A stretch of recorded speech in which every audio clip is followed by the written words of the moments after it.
आपने कहा कि पानी लाख कोई बीमारी नहीं, जबकि हमारे एक्सपीरियंस में ये आया है कि जब दूर दराज से बकरियां, इवन के डीजी खां से बकरियां सियालकोट में मंगवाई जाती हैं, कुछ ही दिनों में बीमार होकर बेशुमार बकरियां मर जाती हैं।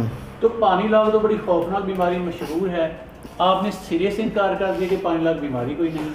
असल में भाई बात ये है कि हमारे यहाँ एक ये गलत, एक तो जो है वो सियालकोट में डीजी खान से पता नहीं लोग बकरियां क्यों ले आते हैं, मेरा तो इसी पे जो है वो ऑब्जेक्शन है। बहरहाल वो एक बाद की बात है, हम उस पर बाद में बात करेंगे।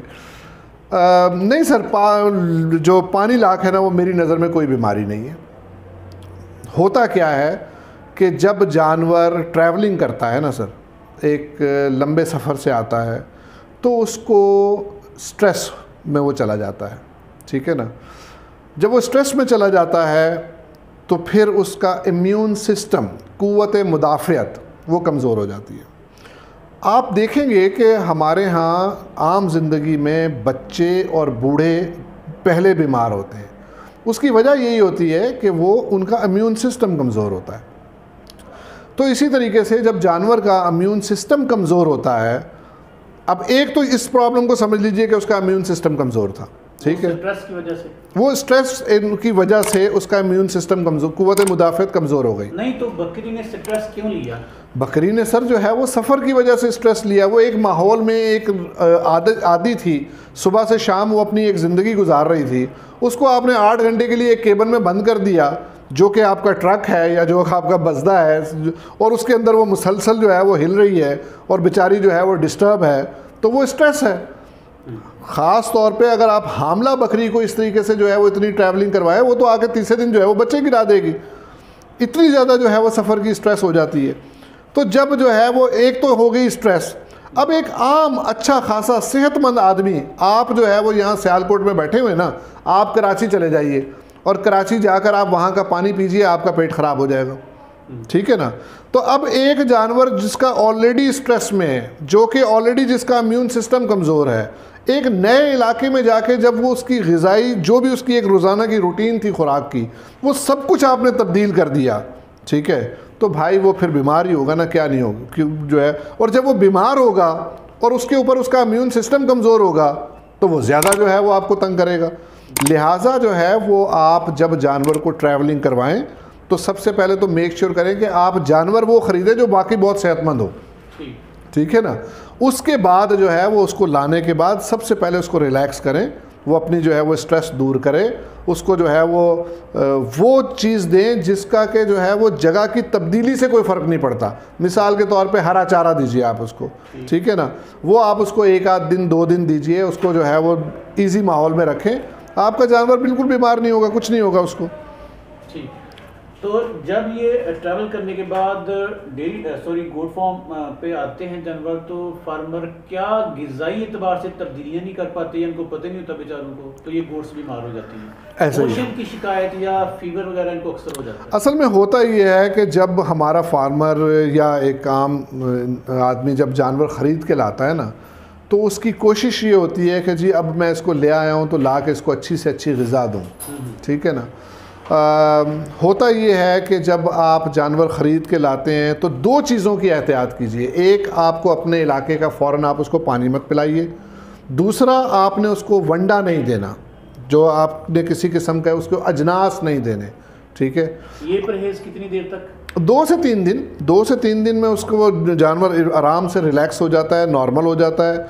फिर आप उसकी जो है वो जो भी एहतियाती तदाबीर हैं वो पहले मज़ीद कर लीजिए अपने जानवरों में शामिल करने से पहले, ठीक है। ये ना हो कि अब वो इम्यून सिस्टम उनका कमज़ोर हुआ है, उनमें कोई बीमारी आ गई है, अब आपने बाकी जानवरों में उसको शामिल कर दिया। करना ये चाहिए आपको कि नए जानवर जितने भी आपके शेड पर आए हैं वो सारे के सारे आइसोलेशन में जाएं, कम अज़ कम 10 से 15 दिन के लिए। वो आपके फार्म के दूसरे जानवरों के साथ शामिल ना हों। उनकी वहाँ पर आपने जितनी ट्रीटमेंट करनी है वो आप पहले कर लें। उनकी डिवर्मिंग करनी है, एक्सटर्नल करनी है, इंटरनल करनी है, जो आपने वैक्सीनेशन करनी है, सब करा के मेक श्योर कर लीजिए कि एवरीथिंग इज़ ओके।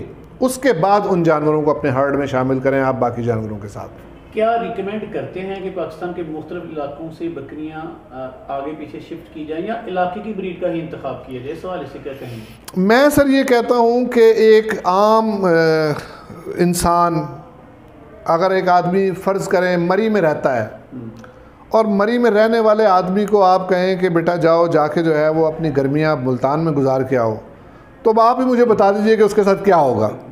ठीक है ना?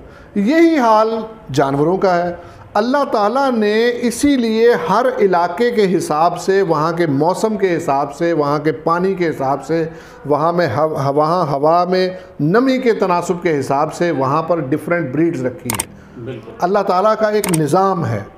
हम जब उस निज़ाम को चैलेंज करते हैं और वहाँ जो ब्रीड नहीं पल सकती वो हम उस इलाके में ले आते हैं, तो उसका नुकसान नहीं होता है। उसका नुकसान जो है वो जो होता है वो क्या होता है कि वो जानवर आके पल तो सकता है।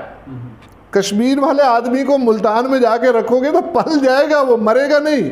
राइट? इस जानवर की भी आप अच्छी केयर करेंगे तो ये पल जाएगा, लेकिन जो रिजल्ट आपको चाहिए वो नहीं मिलेगा, जो ग्रोथ आपको चाहिए वो नहीं मिलेगी। और अगर आप फार्मिंग कर रहे हैं तो मैं बार बार ये कहता हूँ कि फार्मिंग का मतलब ये है कि सही वक्त के अंदर, लिमिटेड टाइम के अंदर, लिमिटेड आपको जो है वो उसके अंदर अपने आपको टारगेट्स को अचीव करना है। फिर आप रोते हैं कि यार अब इसका मुझे बताएं कि जी वंडा जो है वो हम कौन सा खिलाएं, जानवर ग्रोथ नहीं कर रहे। तो भैया जब जो है वो इधर कश्मीर में ला के राजनपुर के बकरे रखोगे तो वो कहाँ से ग्रोथ करेंगे बेचारे? नहीं सर, वनडे के हवाले से भी थोड़ी सी रहनुमाई दरकार है कि वनडे भी आप बता रहे हैं पता नहीं कितनी किस्म के होते हैं, तो वनडों के हवाले से थोड़ी सी रोशनी डालिएगा कि वनडा किस तरह से तैयार करना चाहिए। देखिए, मैं आम तौर पे तमाम फार्मर्स को ये कहता हूँ कि अगर तो आपके पास कम बकरियाँ हैं, 10, 15, 20, 25 बकरियाँ हैं, तो आप ख़ुद वंडा अगर तैयार करेंगे तो वो आपको कॉस्टली पड़ेगा। लेकिन अगर आपके अंदर इस्तिताअत है और आप अपने जानवरों को वो कॉस्टली वंडा खिला सकते हैं तो आप फिर भी अपना वंडा ख़ुद बनाएं, अदरवाइज़ आप ख़रीद लीजिए। लेकिन अगर आपके जानवरों की तादाद ज़्यादा है तो फिर आप कभी भी मत ख़रीदिए, फिर आप ख़ुद जो है वो वंडा बनाइए। उस वंडे के अंदर आपने 4-5 चीज़ों का ख्याल रखना होता है, और वो ये कि अच्छा उसमें भी जो है वो आपकी जो बकरियां हैं उनकी डिफरेंट स्टेज पर डिफरेंट रिक्वायरमेंट है। वो रिक्वायरमेंट अगर आपको पता है, आप उसको सीख लेते हैं, तो आप उस वंडे को बना सकते हैं। 2-3 आइटम हैं जिनसे आप प्रोटीन पूरी करते हैं, वो खले हैं। 2-3 आइटम्स हैं जिनसे आप एनर्जी पूरी करते हैं, वो हैं गंदम और आपके जो है वो मकई वगैरह। कुछ चीज़ें हैं जिनसे आप फैट्स पूरे करते हैं, वो आपके खल से भी जो है वो आ जाते हैं। आप उसके अंदर मिनरल मिक्सचर्स को जो है वो ऐड करते हैं ताकि मिनरल्स की कमी को पूरा हो जाए। DCP पाउडर्स जो है वो आप ऐड करते हैं ताकि कैल्शियम की कमी को जो है वो हम पूरा कर लें। शीरा वगैरह ऐड करते हैं ताकि उसमें एनर्जी की सोर्स जो है वो पूरी हो जाए। ये 4-5 चीज़ें हैं। अब उसकी मज़ीद डिटेल में उसको बैलेंस करने के लिए जाऊँगा तो वो एक टेक्निकल सी नॉलेज है, वो शायद लोग ना समझ पाएँ। बट ये 5-4 चीज़ें हैं, इनके ये काम हैं और ये इसलिए जो है वो वनडे में शामिल की जाती हैं। नहीं, एक ही वंडा पूरे गोट फार्म के लिए तो रिलायबल नहीं होगा। मतलब प्रेग्नेंट बकरी के लिए वंडा और तरह का और जो दूध दे रही है उनका वंडा और तरह का, तो एक ही फार्म पे कितनी तरह के वंडे तैयार करना पड़ेंगे हमें? देखिए, अगर तो आप अच्छे लेवल पे काम कर रहे हैं और आप नुकसान से बचना चाहते हैं तो फिर तो सर आपको जो है वो मुख्तलिफ तरह के वंडे बनाने पड़ेंगे। उसकी वजह मैं बयान कर देता हूँ क्या है। आपके वो बच्चे जो आपके फार्म पर पैदा हुए हैं, वो महीने 2 महीने के बाद जब दूध छोड़ेंगे तो फिर उन्हें वो फीड चाहिए जो ज़्यादा डाइजेस्टेबल हो। मिसाल के तौर पे इंसान का बच्चा है, 4 महीने के बाद, 5 महीने के बाद जब वो दूध पीना छोड़ता है तो आप क्या देते हैं उसको? सीरियलक देते हैं ना, रोटी तो नहीं खिला देते। ठीक है ना? तो वो सीरियलक आप इसलिए देते हैं या नरम ग़िज़ाएँ आप इसलिए देते हैं ताकि उसका मैदा उन चीज़ों को हज़म कर सके। बिल्कुल इसी तरीके से जानवर को भी जब आपने वंडा देना है तो वो वंडे में ऐसी चीज़ें शामिल होनी चाहिए जिनकी डाइजेस्टिबिलिटी बहुत ज़्यादा हो ताकि वो अंदर जाते ही डाइजेस्ट हो जाए। नहीं तो फिर आपके जानवर बीमार होंगे, फिर वही मोर्टेलिटी, फिर वही बीमारियाँ, फिर वही प्रॉब्लम्स। तो बेहतर है कि आप एक ही दफ़ा अपने एक फार्मूला सेट कर लें कि जो बच्चे होंगे उनकी मेरी खुराक ये है, तो आपको जो है वो ये प्रॉब्लम्स नहीं आएंगी। चलिए इंशाल्लाह फार्मूलेशन पे एक अलग से वीडियो आपसे लेंगे। एंड पे एक छोटा सा सवाल पूछते हैं फार्मर के, क्या साइलेज पर बकरियों को पाला जा सकता है, साइलेज का इस्तेमाल?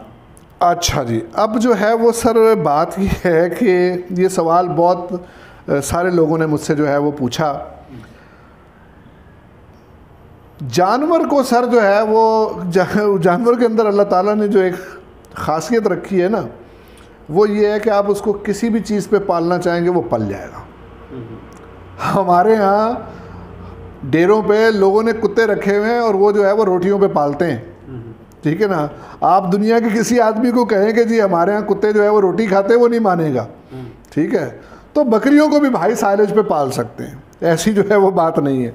बात सिर्फ ये है कि क्या उनके लिए वो फ़ायदेमंद है या नहीं, ठीक है जी।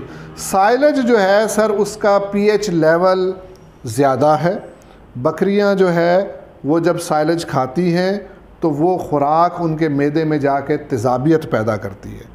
हल उसका ज़रूर मौजूद है कि आप उस तेज़ाबियत को ख़त्म करने के लिए मीठा सोडा वगैरह यूज़ करके उस तेज़ाबियत को ज़ाइल कर सकते हैं, लेकिन बेहतर ये है कि आप साइलेज पे बकरियां ना पालें। साइलेज पे बकरियां पाली जा सकती हैं लेकिन पालनी नहीं चाहिए, ये है मेरा मशवरा। गर्मी और सर्दी में भी खुराक में तब्दीली करना पड़ेगी जी सर। जब आपके यहाँ सर्दी आती है तो आपके घर वाले नहीं आपके लिए दालें बनाते, आपके लिए गाजर का जो है वो हलवे बनाते, आपके लिए जो है वो सर्दियों की खुराकें अलग नहीं होती।